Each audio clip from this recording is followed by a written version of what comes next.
Vijayawada floods affected area చూద్దామని బయలుదేరాము. చూడండి దారిలో ఎన్ని లారీలు, ఇవన్నీ కూడా సరుకులతోటి నిండి ఉన్నాయి. కొన్ని వందల లారీలు రెడీ టు డిస్ట్రిబ్యూట్ అనమాట. ఎత్తున్న కొద్ది ఆ బీఆర్ఎస్ రోడ్లో అలా వరుసనే నిలబెట్టున్నాయి. ఈ పంపిణీ ఇచ్చే నిత్యావసర సరుకులు పంపిణీ ఇచ్చే వ్యాన్లు కూడా ఎన్నో వందల లైన్లో నిలబెట్టున్నాయి. ఆ నిత్యావసర సరుకులు పంపిణీ ఇచ్చే వ్యాన్ల ద్వారా అందరికీ కూడా సరుకులు పంపించబడుతున్నాయి. ఆ రేషన్ కార్డు మెనూ ప్రకారమో లేకపోతే వార్డు వైజో లెక్కగా. ఇంతవరకు వీడియో తీయలేదా? ఏం చేశాడు ఇప్పుడు దాకా? కొత్త ఫోన్ నా మొక్కు వెళ్ళేటప్పుడు మళ్ళీ ఎందుకు వస్తాం మళ్ళీ మనం డ్రామా. సో ఈ టాయిలెట్సా? టాయిలెట్స్. ఈ లారీ డ్రైవర్లు అందరూ ఇక్కడే పడుకున్నారంట నైట్. అది అరిగొండి నిత్యావసర సరుకుల పంపిణీ వ్యాన్లు వరుసనే నిలబడున్నాయి. పోలీసులు, ఆఫీసర్లు అందరూ కూడా ఇలా పంపించడానికి సిద్ధమవుతూ ఉన్నారు. అదిగో అక్కడ ఇల్లు చూడండి, అంచు వరకు కూడా తడిచిందనమాట. అయ్యో వాటర్ బాటిల్స్ అన్నీ కూడా రెడీగా ఉన్నాయి.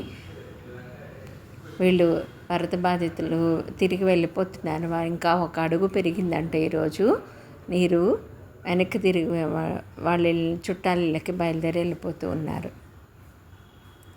అది పారిశుద్ధ్య కార్మికులు మొత్తం శుభ్రం చేస్తున్నారు. ఈ రోడ్డు కూడా మట్టి కొట్టిపోయింది కదా, నిండిపోయింది కదా, అంతా శుభ్రమైంది.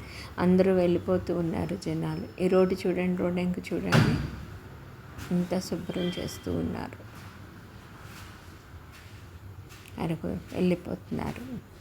వరద బాధితుల సహాయార్థం గ్యాస్ బండ్ వాళ్ళు కూడా రెడీ చేశారు. ఫైర్ ఇంజిన్ ఉంది.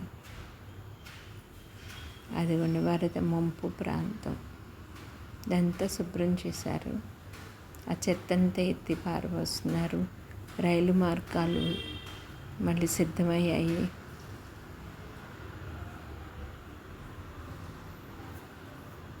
అదిగోండి వీధి వీధి నిండిపోయింది. ఇంకా వాటర్ ఉంది ఫుల్గా. ఎటు చూసినా నీళ్ళే. వీళ్ళు హోమియోపతి డాక్టర్లు మందులు ఇస్తున్నారు, రెమెడీ మందులు ఇస్తున్నారు అందరికీ కూడా, విష జ్వరాలు అవి రాకుండా. చూడండి బారులు తీరున్నాయి వ్యాన్లన్నీ, లారీలు అన్నీ కూడా సహాయార్థం వచ్చినవి అన్నీ కూడా. గవర్నమెంట్ ఏంటి, ప్రైవేట్ ఏంటి, అందరూ సహాయంతం కోసం వచ్చున్నారు.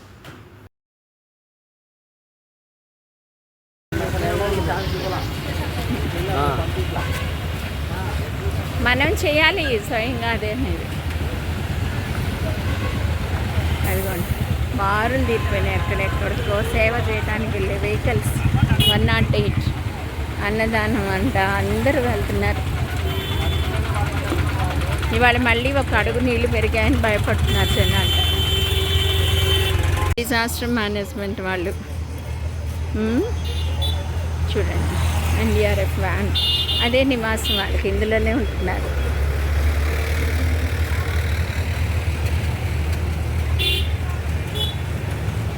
ఇంతమంది అల్పెరకుండా పని చేస్తుంటే మొబైల్ కమాండ్ పోస్ట్ పోలీస్ ఇక్కడ నుంచి కంట్రోల్ పెట్టాలి.